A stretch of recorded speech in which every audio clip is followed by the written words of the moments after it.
No século XVIII, o Reino Unido estava sob a ameaça de uma sangrenta revolução.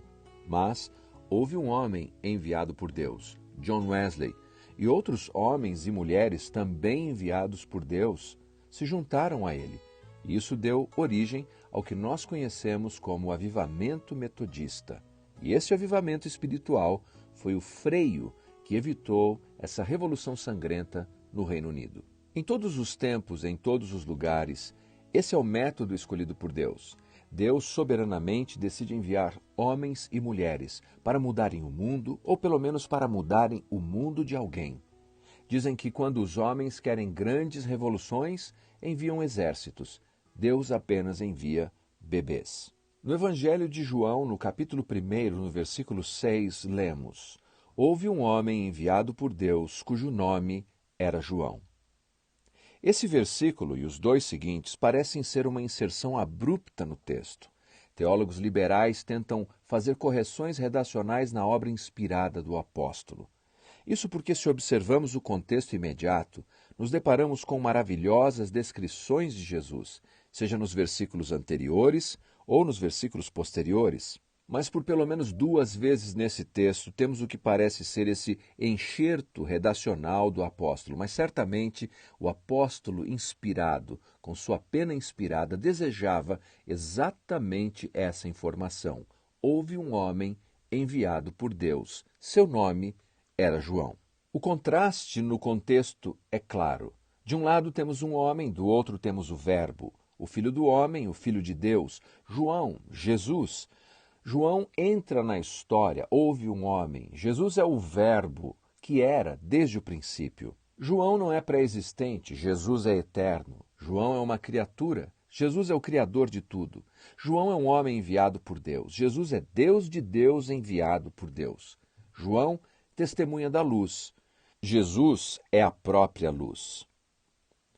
João é o agente da fé, Jesus é o objeto da fé. João é aquele por meio de quem se crê, mas Jesus é aquele em quem devemos crer. A grandeza da descrição de Jesus nos faz pensar em um primeiro momento que essa luz, Jesus, não precisa de ninguém. É como o sol a pino ao meio-dia.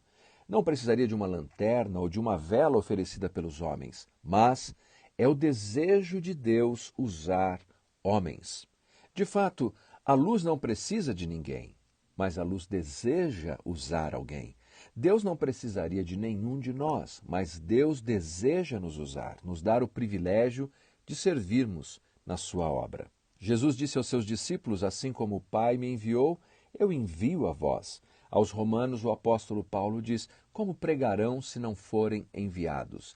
Deus providencia a salvação e a edificação dos homens, mas também Deus providencia o meio pelo qual os homens serão alcançados. E o meio de Deus é esse instrumento que Ele faz sagrado.